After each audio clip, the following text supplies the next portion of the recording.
The grocery bags dug into my palms as I shouldered the front door open. The weight felt good, almost grounding. I'd splurged today. 2 wild-caught salmon, the pricey bottle of Chardonnay Elma once claimed was her favorite, vegetables still damp with morning dew. Little gestures I still held on to, like offerings to the ghosts of a family that used to exist here. But the moment I stepped inside, the air felt wrong, rearranged, disturbed. My leather armchair, the one I'd broken in over 3 decades of late-night reading, was shoved against the far wall, angled toward nothing. The mantel, once home to Sarah's smiling frame, sat bare except for one of Stuart's motivational posters. Success is a choice.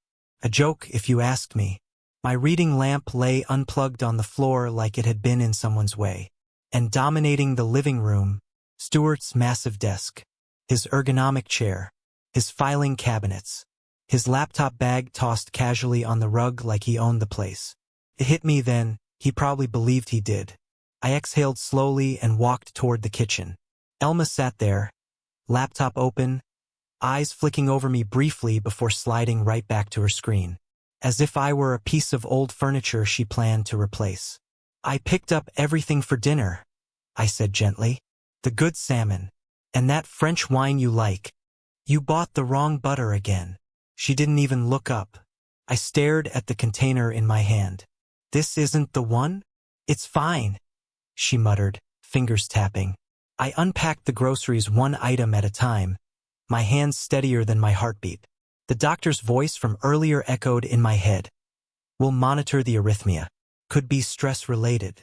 Stress. Maybe the man had a point. Footsteps. Stuart emerged from what used to be my study, now his office, wearing that expression he practiced in mirrors. Authoritative, patient, superior. We need to talk, he said. I folded the paper bag neatly, a small act of control. Let me put these away first. Now, Ray. I followed him into the dining room. Elma closed her laptop and joined us. Their eyes avoided each other's. They'd choreographed this. I sat down, still hoping this wasn't what I suspected. Stuart remained standing, hands clasped behind his back like he was addressing an employee. This living situation isn't working, he began. You're staying here without contributing financially. Starting next month, we expect $1,500 in rent. If that's an issue, you'll need to find another place. The fork in my hand stilled. This is my house, I said quietly. I designed it. I built it. And we all live here. Stuart replied with that condescending tone he used whenever facts contradicted his ego. Everyone contributes. I turned to my daughter. Elma, you agree with this? She didn't look up at first. When she finally met my eyes, the distance in them hurt more than any ultimatum. Dad, it's only fair. We all have expenses. Fair. How easily she said it. I carried her through nightmares as a child, packed lunches, drove her to after-school programs, helped her study for exams, walked her down the aisle, held back tears when she said, I do, and stepped into a new life with a man I barely knew. But tonight she wanted fairness. Fairness had sharp teeth. My voice cracked before I could stop it. Elma, I'm your father. And we're adults, she said flatly. This is just business. Stuart leaned forward. So, what's your answer? The walls felt tighter. This dining room had held birthdays, anniversaries, holidays. Now it held a tribunal. I need time to think, I said. You have until the end of the week, he replied, already satisfied like he'd won something. I stood slowly. The chair legs scraped loudly across the floor. Their eyes followed me as I walked away. Stuart stern, Elma's unreadable. In the kitchen, the salmon sat untouched. The wine waited unopened. Dinner would not be happening. Later that night, in the cramped bedroom that used to be Elma's childhood sanctuary, I lay awake staring at the ceiling cracks. The engine of Stuart's car rumbled outside. He left early, always did. Efficiency was his religion. And I realized something quietly horrifying. Somewhere along the line, they stopped seeing me as family and started seeing me as an inconvenience. I needed to talk to Elma alone before he returned. before this house swallowed me whole. But I didn't know the conversation waiting behind her door would shatter whatever hope I had left. I woke before sunrise, the house still in that cold, pre-dawn silence. Stuart's car was gone. His morning gym ritual, a schedule I knew better than he knew my heartbeat. 2 hours without him. 2 hours to speak to my daughter without his shadow stretching across the room. I moved quietly down the hallway, the floorboards groaning like they were warning her I was coming. I paused outside the master bedroom, the bedroom that once belonged to Sarah and me. I almost knocked, but the sight of new wedding photos on the wall stopped me. Mine were gone, erased. I tapped lightly. Elma? A muffled voice, sleepy. Dad? What time is it? We need to talk. Before Stuart gets back. A long pause. Then, give me a minute. I stood in the hallway staring at places where pieces of my identity used to hang. My engineering certifications, my degree, Sarah's watercolor paintings. All replaced with Elma and Stuart's curated life. They'd overwritten me like a file on a computer. She opened the door. Pajamas, hair tied loosely, eyes puffy. Not from tears, from comfort. Kitchen, she said. She made coffee the same way she used to when she was a teenager. Slow, careful, trying not to think about whatever difficult conversation she was avoiding. Except now she wasn't avoiding fear or bad grades or heartbreak. She was avoiding me. Elma? I said softly, breaking the ritual silence. About last night. Dad, please, she sighed. Not this early. When then? I asked. Tell me a time that works to talk about my own house. She turned sharply, the coffee pot forgotten mid-pour. Dad, that's not fair. Fair. That word again. I was growing allergic to it. She took a breath. Look, Stuart didn't mean to sound harsh. I leaned back, watching her. How did he mean it? Explain it to me. Dad, we have lives too. Bills. Responsibilities. We're not kids. She gestured vaguely around the kitchen. We've kept the house running. You mean you moved into it, and then rearranged it, and then decided I was excess? That's not. She cut herself off, frustrated. You're living in our space, Dad. We're the ones maintaining it now. Our space, not mine. Not the home I sketched on napkins, drafted on paper, and built with my own 2 hands. She pushed the mug toward me. I didn't touch it. Dad, this house is too big for you. It makes sense for you to find something smaller. Something manageable. And what would you do? I asked quietly. She blinked. What? In this manageable plan of yours, what happens to you and Stuart? We stay here, she admitted, almost ashamed. I stared at her until she looked down at her hands. Elma, I said, this isn't about fairness, or bills, or responsibility. This is about convenience. Mine was the life you found easiest to reshape. Her shoulders slumped. Dad, I didn't want it to turn into this. But it did. You let it. Silence stretched between us. Thick, uncomfortable, heavy with years of things she never said and things I never wanted to see. Finally, she tried again. Dad, look. The rent, I know it sounds harsh, but paying something, it shows mutual respect. Respect.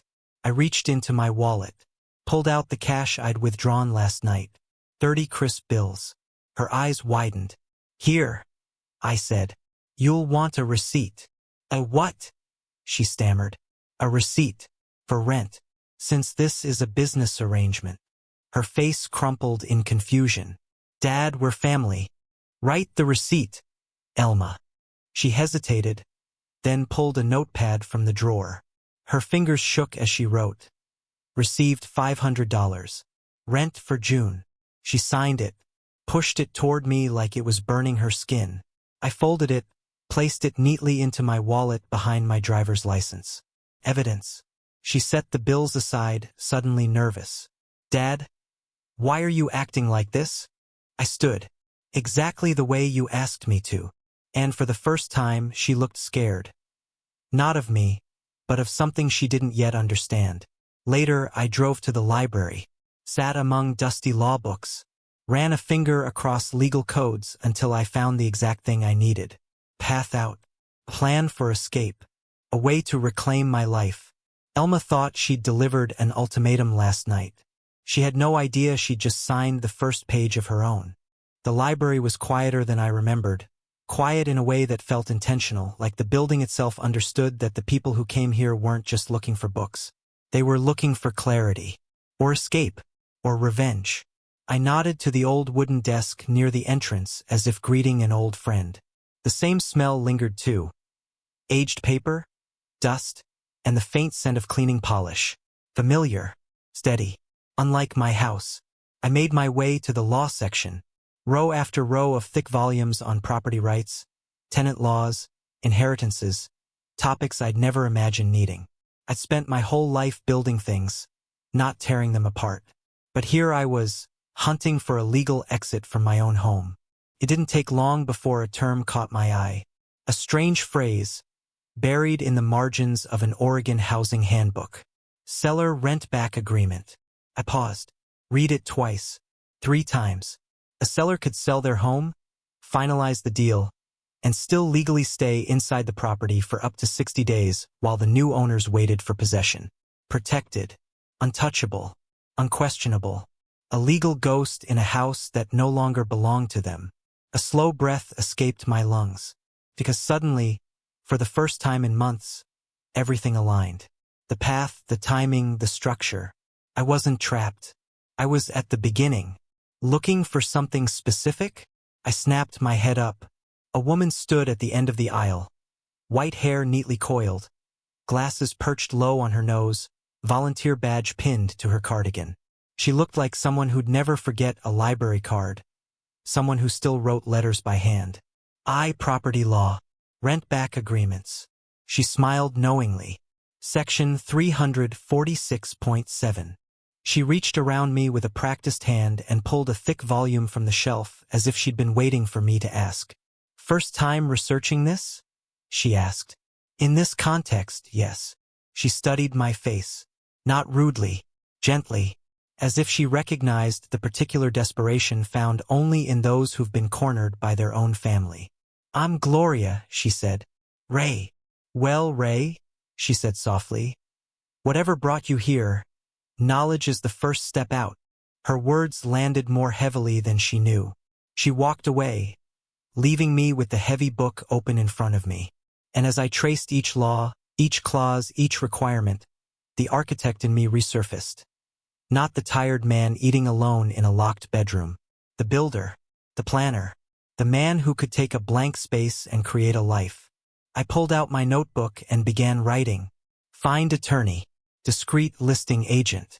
Buyers who accept rent back. Document everything. Move quietly. My handwriting had purpose again.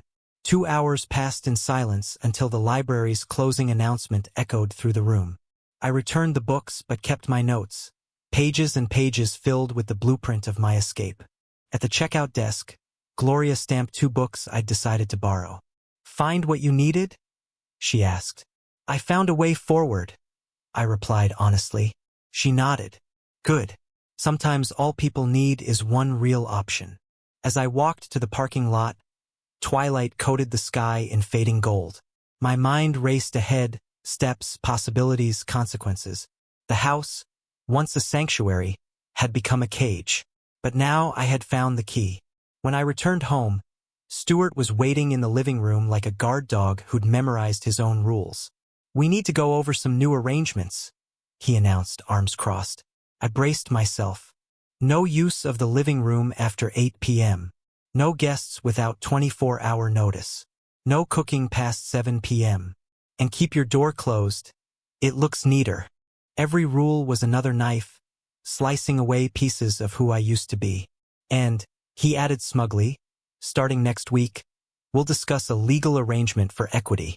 Since we've invested so much. I almost laughed.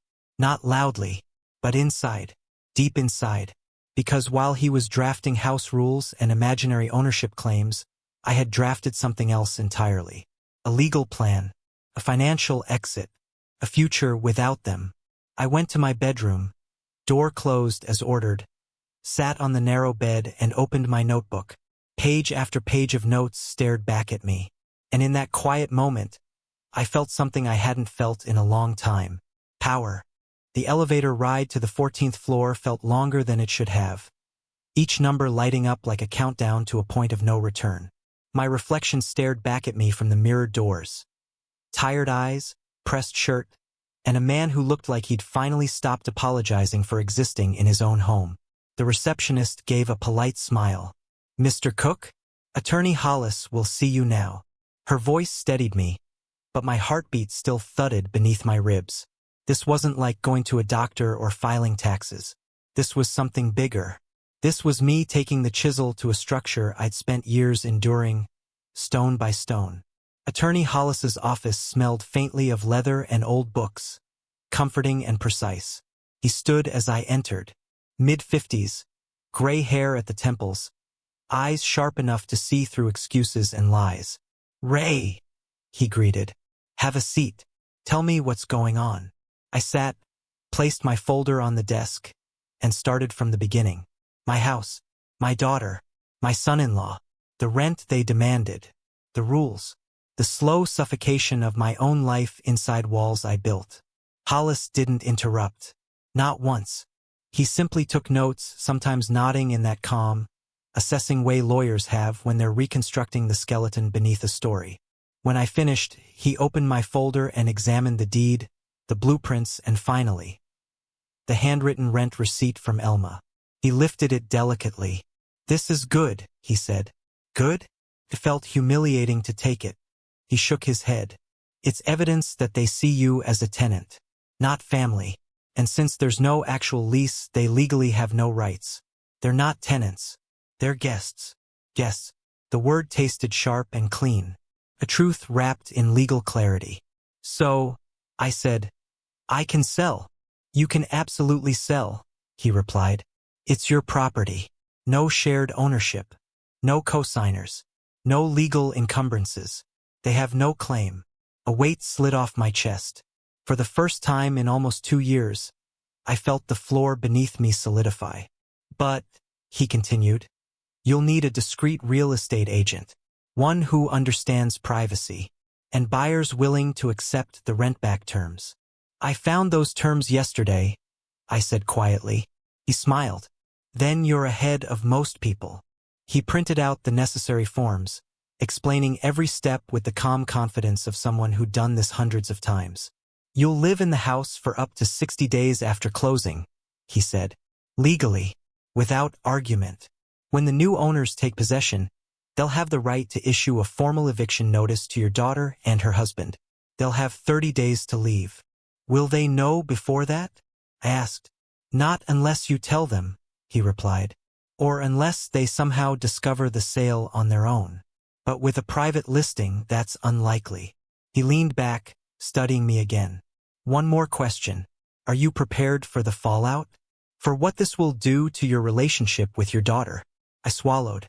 "They ended that relationship long before I decided to leave." He nodded once. "Then let's proceed." When I walked out of his office an hour later, the air outside felt sharper, cleaner. I wasn't the man they'd cornered at the dining table. I wasn't the man who swallowed shame quietly. I was a man with a plan, with allies, with legal grounds. Instead of going straight home, I drove to the library. Maybe I was hoping she'd be there. And she was. Gloria sat at a table with her laptop, glasses perched low, a soft smile forming when she saw me approach. "You look different," she said. "Different good or different bad?"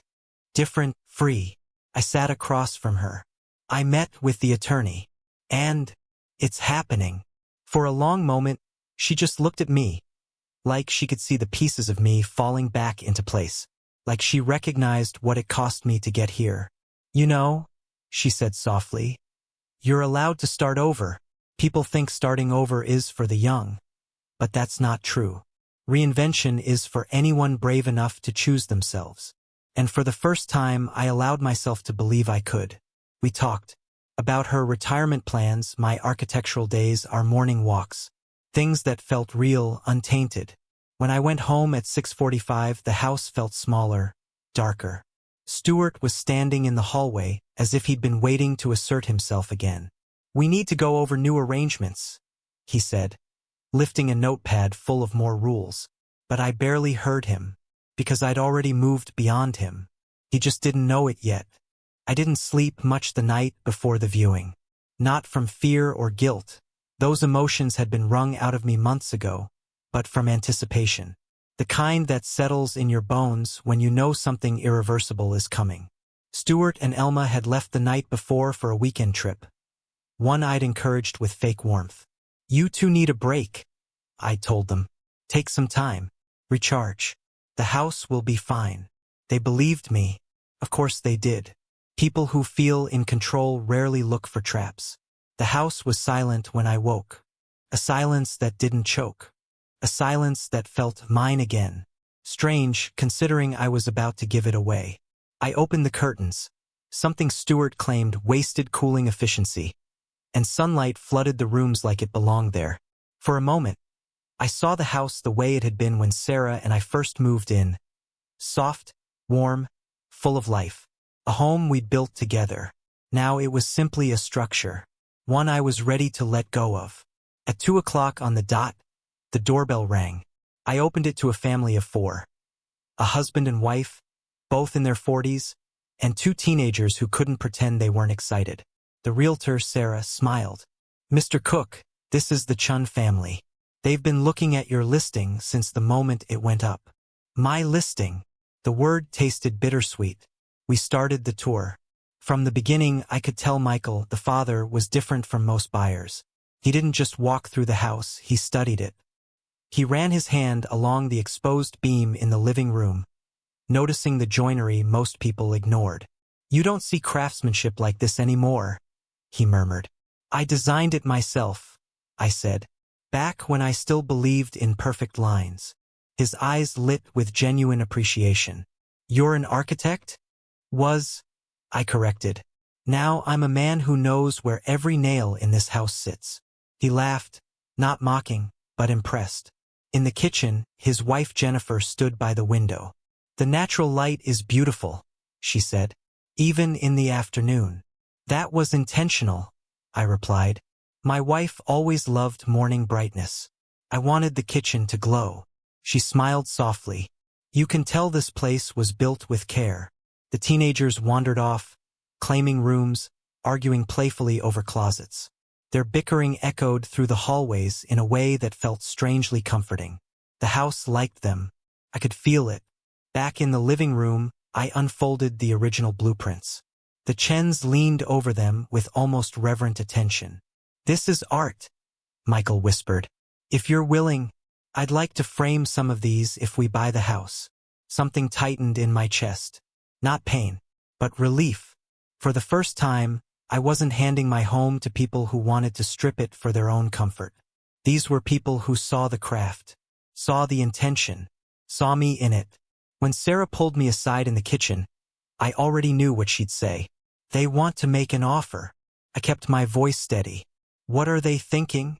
"Full asking," she said. 900,000. 30-day close. Rent back included. Minimal contingencies. They're serious. I nodded slowly, letting the weight of it sink in. 900,000. A number that would buy me freedom, peace, and space to rebuild a life that had been shrinking for years. Michael approached me before I could respond. "Mr. Cook," he said, "I want to be honest. We've toured dozens of houses. None of them felt right. This one does. If you accept our offer, I promise we'll take care of this place." I studied him, the quiet sincerity in his voice, the way he touched the walls like they mattered. "I'll let you know by Monday," I said. He nodded, understanding. They left with gratitude, not pressure. When the door closed behind them, the house fell quiet again. But this time it wasn't empty. It was waiting. 2 hours later, my phone rang. "Stuart." "Hey, Ray. Mrs. Patterson said she saw people at the house today. Family. Why didn't you tell us you were having guests?" My voice stayed flat. "Old friends. Architecture colleagues. They wanted to see the place." "You know the rules," he snapped. 24-hour notice for guests. Rules. He loved that word. He didn't realize that by Monday, all his rules would crumble. By the time the weekend ended, I had already signed preliminary documents with Attorney Hollis, confirmed the Chen offer through the realtor, and reviewed the buyer contract 3 times. Everything was moving smoothly, quietly, legally, beautifully. Meanwhile, Stuart and Elma were enjoying their Seattle getaway, posting photos of overpriced brunch plates and hotel robes. A curated vacation, a curated life. They had no idea what awaited them. They came home Sunday night. I heard their voices the moment they entered, Stuart's loud, irritated tone and Elma's weary sighs. "There's a weird energy in the house," Stuart muttered, like the walls offended him. "No," I thought. "The house is just remembering its real owner." I was in my small room, door closed as required, folding the last of my clothes into boxes. When Stuart passed the hallway, he noticed my door ajar and froze. "Ray, what's going on here?" I turned calmly. "Organizing." "Organizing what?" "The whole room looks empty." "I'm decluttering." "You said the house looks better that way." Suspicion slid across his face. He stepped inside without asking, typical. His eyes darted across the nearly bare shelves, the half-empty closet, the suitcase by the bed. "You're getting rid of a lot," he said slowly. "I'm 64, I replied. "I don't need much." He narrowed his eyes. "You're not planning something, are you?" He said it like he expected a confession. "Like what?" I asked, genuinely curious what his paranoid mind had constructed. "I don't know," he snapped.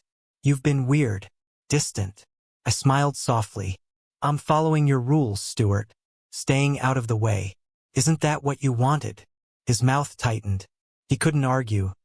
Bullies rarely know what to do when their target becomes polite and compliant. Later at dinner, I cooked before the 7 p.m. kitchen curfew and stayed out of their way. Elma drifted in while I was plating my food. "You've been quiet lately," she said. "Have I?" I answered. She frowned. "Just different." Are you okay?" "I'm fine. You just seem less present." I met her eyes. "Maybe I'm just tired, Elma." She nodded, pretending to accept the answer, but I could tell she didn't like the unfamiliar version of me.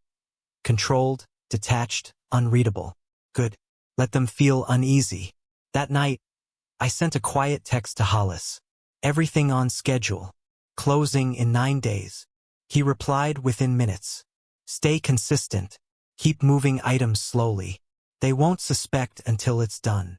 And they didn't. Every day that week, I left home with empty bags and returned with fewer possessions. Important documents, old photos, keepsakes they'd shoved into closets. My wife's jewelry they never asked about. My drafting tools. My journals. I removed my life piece by piece until the house held nothing of me except the walls I'd designed. And they noticed nothing. They were too busy discussing renovation plans, fantasizing about converting the basement into a rental unit, and using my savings to do it. On Thursday morning, Stuart cornered me again. "We've scheduled a meeting with a property lawyer next week," he announced, "to formalize our equity position." "Our what?" He straightened proudly. "Our equity, since we've invested in the house." I blinked once. Slowly. "I'm sure that will work out for you, Stuart." He puffed up like a rooster. "We've got all our documentation." I almost wanted to laugh, but I didn't. I let him enjoy his fantasy a little longer. That night, after they went to bed, I sat in my nearly empty room and opened the envelope containing the signed Chen offer. The figures glowed under the warm bedside lamp. $900,000. Enough to erase every trace of the last 2 years. My phone buzzed. A message from Gloria. "You're almost free. I made dinner if you want to stop by tomorrow." Free. I whispered the word to the dark. The next morning, I removed the last box. My car trunk was full, my back seat stacked neatly. My life finally portable. On my way out, I passed Stuart in the hallway. "Where are you going?" he asked suspiciously. "Out," I replied. His jaw tightened. "You need to start telling us where you go. We worry." I met his eyes with a calm he couldn't understand. "Worry less, Stuart. Everything is about to change." He didn't know what that meant. Not yet, but he would. The notary's office wasn't glamorous. It wasn't meant to be. It was a cramped room with gray carpet, walls slightly too beige, and a faint smell of toner from the copy machine. But the stack of documents laid out on the desk? Those held more power than any room steward ever commanded. The notary, a woman in her 60s with steel-gray hair and calm efficiency, slid the first form toward me. Initial here, Mr. Cook. My pen hovered briefly. A lifetime lived in the space I was about to release. But I didn't hesitate long. I initialed. Sign here. I signed. Date here. I dated. Each stroke felt like cutting a rope that had been strangling me for years.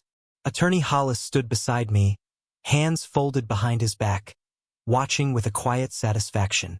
This is the final stretch, he said. Once these are filed, the Chens are the new legal owners. I nodded, signing the seller's disclosure, the settlement statement, the transfer deed, the rent-back agreement granting me 60 days after closing, though I already knew I wouldn't need all 60. You understand, the notary said, stamping another page, that once this is filed, everything is final. There is no reversal. I understand, I replied. I'm ready. Her stamp thudded on the paper like a judge's gavel. When the last document was sealed, she gathered them neatly. That's everything. The escrow company will finalize the transfer this afternoon. Congratulations. Congratulations. A strange word for what felt like a funeral and a resurrection at the same time. Hollis's phone buzzed. He glanced at it, then looked up at me. The wire transfer went through. My phone dinged almost immediately with a banking alert. $847,000 deposited. My breath hitched. Not from greed, never from that, but from the sheer relief of knowing I had resources again. Power again. Options again. You did the right thing, Hollis said as we left the office. Not the easy thing, I replied. Easy and right are rarely the same. Outside, sunlight cut sharply across the pavement. My phone buzzed again. This time, from a name that brought an involuntary smile to my face. Gloria. I'm at the park. By the pond. Come if you want company. Company. Something I hadn't had in years, not the real kind. I drove straight there. She was sitting on a bench, reading glasses perched low, hair stirring in the breeze. When she saw me approach, she closed her book gently and stood. Well? She asked softly. It's done. Her relief showed in her shoulders, in her smile, in the way she stepped closer without hesitation. She placed her hand briefly on mine. I'm proud of you, she said. It shocked me that I needed to hear it. We walked around the pond slowly, talking about everything except the house. For once, my life felt bigger than the problem I'd been trapped inside. When I left Gloria that afternoon, I drove home knowing it was no longer home. Not legally, not emotionally, not in any sense except physical occupancy. The house felt different when I walked through the door, detached from me. It was already slipping into someone else's hands. Elma was in the living room when I entered. She looked up from her laptop. Dad, hey, you're back earlier than usual. Had errands, I said. She nodded, oblivious. Stuart walked in moments later. There you are, he said, annoyed. We need to talk. About the equity meeting. I set down my keys. What about it? Well, he straightened, trying to sound authoritative. Elma and I think it's time we formalize things. Get our investments recognized legally. My chest tightened. Not with anxiety, but with an almost amused disbelief. He had no idea he was building on sand. That's your decision, I said calmly. You'll need to provide some past financials, he added. We want fairness. Fairness. If only he knew how fair life was about to become. I excused myself and retreated to my nearly empty room. I sat on the bed, looking around one last time at the space that had once been mine. Then there's, and now, finally, no one's. A full chapter signed away. The next morning, before they woke, the official closing confirmation email arrived. Sale complete. Deed transferred. Possession date, October 15th. I stared at the screen, letting the words sink in. This house wasn't mine anymore, and they had no idea. The countdown had begun. I woke before dawn, long before Stuart or Elma would even think about stirring. The air was cool, the house quiet, an almost sacred silence, the kind that makes people whisper even when no one's listening. This would be my last morning in this place. My last morning under the roof I built. My last morning pretending this was still my life. I made coffee the way I used to when the house was truly mine. Slow, careful, letting the smell fill the kitchen. A ritual from another lifetime. And on the table I placed the envelope. Their names written neatly on the front. Elma and Stuart. Inside a single sheet of paper. No anger. No long explanations. No pleas. Just the truth. A truth I owed them, even if they'd never earned the honesty. I placed the note in the center of the table, weighed down by my old house keys. A symbolic gesture. A final line drawn. The house was no longer mine. And by the time they realized what that meant, I would already be gone. I walked through each room one last time. The living room where Sarah and I had danced at 2 a.m. like fools. The kitchen where our daughter had learned to bake. The hallway where birthday banners once hung. The front porch where we drank tea during thunderstorms. I touched the walls, not for nostalgia, but for closure. Goodbye is easier when it's physical. In the master bedroom, which they had redecorated into something unrecognizable, I stood for a long moment. It no longer hurt. It no longer belonged to any memory I valued. They had wiped away my past. But today I wiped away their future. My phone buzzed. A message from Gloria. Breakfast ready whenever you're done. Take your time. I smiled faintly. There was no rush, but also no reason to stay another minute.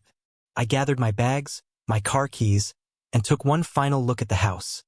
As empty as I felt when I'd moved into that small guest room months earlier. Then I walked out the door, unlocked it for the last time, and didn't bother locking it behind me. When they woke up, I was already halfway across town, eating toast at Gloria's kitchen table while she buttered hers with slow, comforting movements. "You don't look sad," she said quietly. "I thought I would be," I admitted. "But it feels peaceful, like stepping out of a storm into a quiet room." She nodded gently. "Some places stop being homes long before we leave them." We talked for an hour about simple things. Gardens, books, plans, life. And for the first time in years, everything I said wasn't calculated to avoid tension or judgment. But peace never lasts long. At exactly 9:12 a.m., my phone started blowing up. First a call, then another, then messages. "Elma, Dad, what is this note? Please tell me this is a misunderstanding. Call me right now. Dad, please. Stuart, what did you do? Is this a joke? Answer your phone." I didn't. Not yet. I stepped outside, breathed the fresh air, and let the panic on their end do what it needed to do. At 9:26 a.m., Elma finally texted the line I'd been waiting for. "Dad, the deed, it's gone. Your name isn't on it. What did you do?" I exhaled. The moment had landed. The house they'd claimed. The home they'd dominated. The domain they believed was theirs by entitlement and convenience. It had slipped through their fingers like sand. By the time they realized the legal implications, that the new owners would issue a formal eviction notice in days, they were already spiraling. Another text from Stuart came seconds later. "You can't do this. We live here." I typed a reply slowly, deliberately. "Stuart, I didn't do anything to you. I simply took back what was mine and let it go." I didn't wait for his response. Instead, I walked back inside Gloria's house, where the kettle hummed, where the air felt warm, and where no one tried to cage me inside my own life. The next chapter had already begun. But theirs was about to collapse. The kettle hissed softly behind me as I stood in Gloria's kitchen, staring at the sunlight streaking across her counters. The world felt calmer than it had in years. Soft light, warm floors, faint music playing from her radio. And then my phone buzzed. Once, twice, 3 times. But it wasn't Stuart. He had rage. Rage was predictable. This time, it was Elma. I felt my chest tighten. I stepped outside before opening it, letting the cold morning air steady me. In Gloria's backyard, The roses she tended so lovingly were blooming, stretching out like they'd never known neglect. My phone lit up with her name, Elma. The first message wasn't what I expected. Dad, please don't ignore me.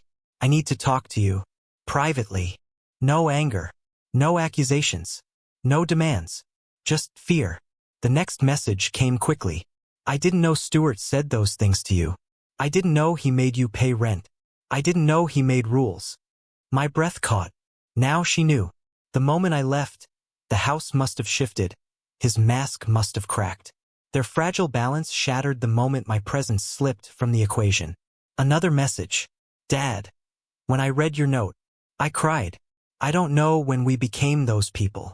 The kettle clicked off inside the house, but I couldn't move.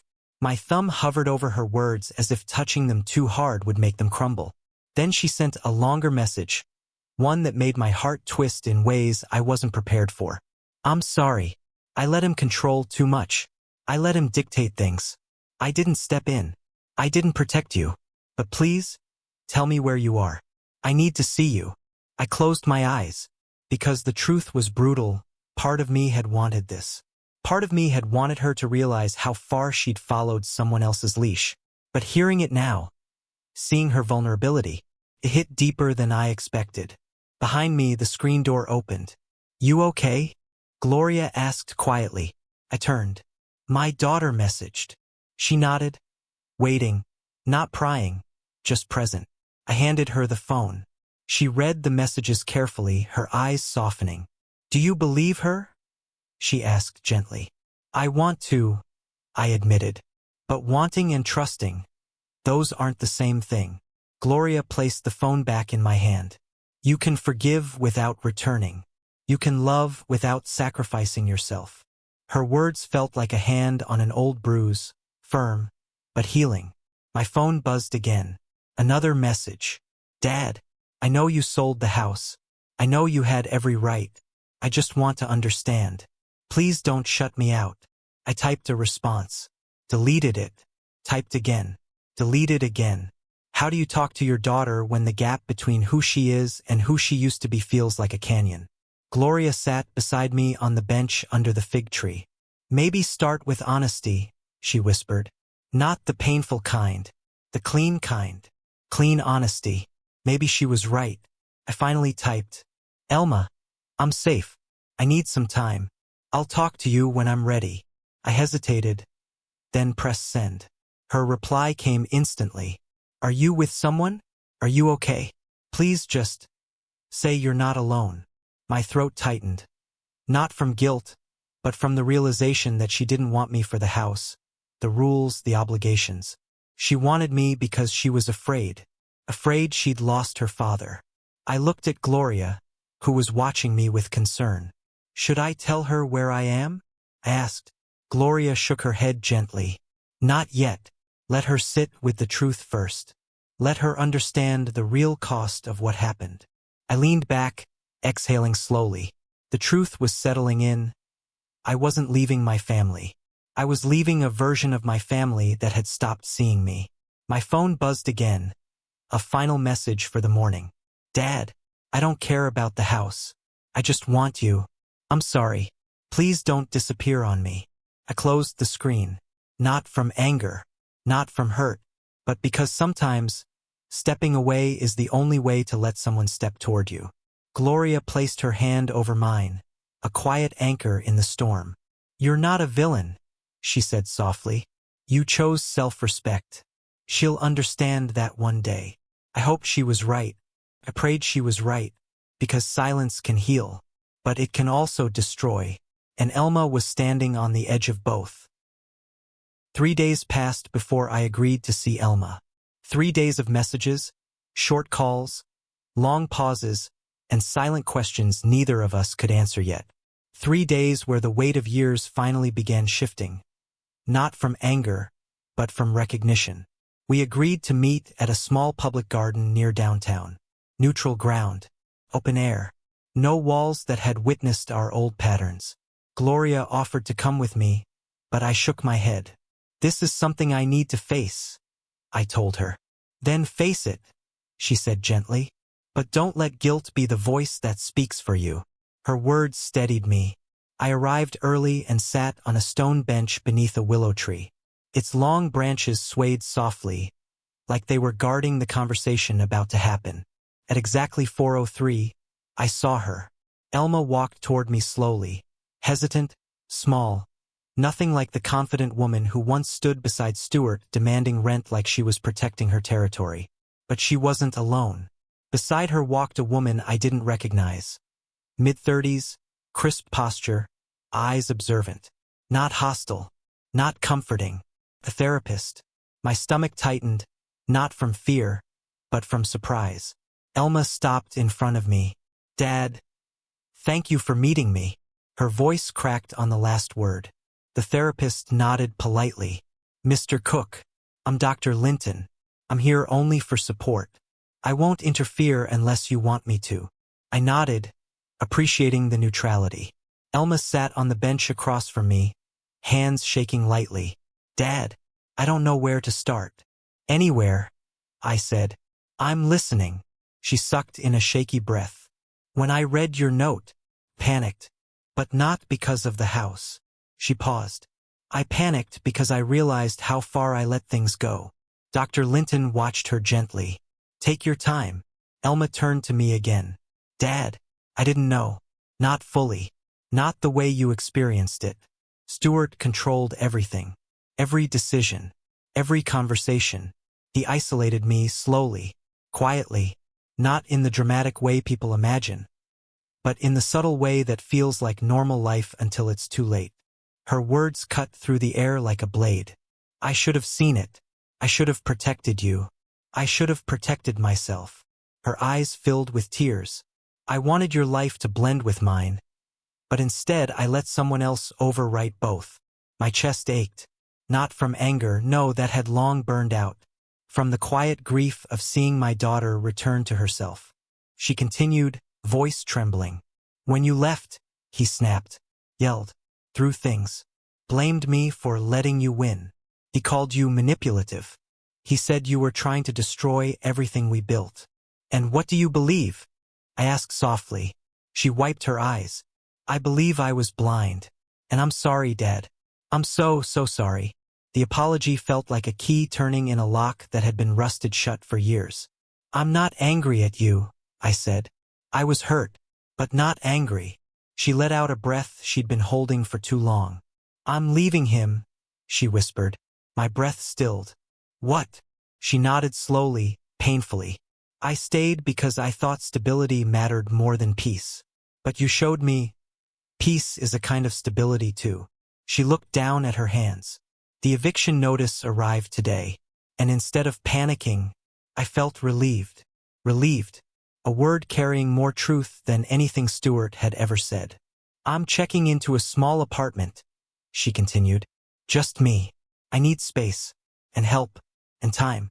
I don't expect you to take care of me. I just hope you'll walk beside me sometimes." Something inside me, the old father instinct, the protector, the builder, rose again. But this time not in sacrifice. "I can walk," I said. "Walking is easy." She laughed through tears. Dr. Linton stood. "I think that's a good place for me to step back. You two deserve this moment." As she walked away, Elma moved closer. "Dad, are you happy where you are?"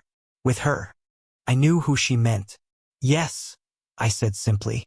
"For the first time in years, I feel whole." She nodded. "I'm glad. Truly." We sat in silence, the willow branches swaying above us. Finally, she whispered, "Do you hate me for everything that happened?" I shook my head. "No. You made mistakes. So did I. But the difference is we're fixing them now." She leaned in and hugged me. Not the quick, polite hug she'd given for years. A real one. Tight, shaking, raw. A hug from a daughter returning home, not to a house, but to a bond. When she finally pulled away, she wiped her face and smiled a fragile smile. "Can we start over?" she asked. I nodded. We already did. The sun dipped lower behind the willow tree as we stood together.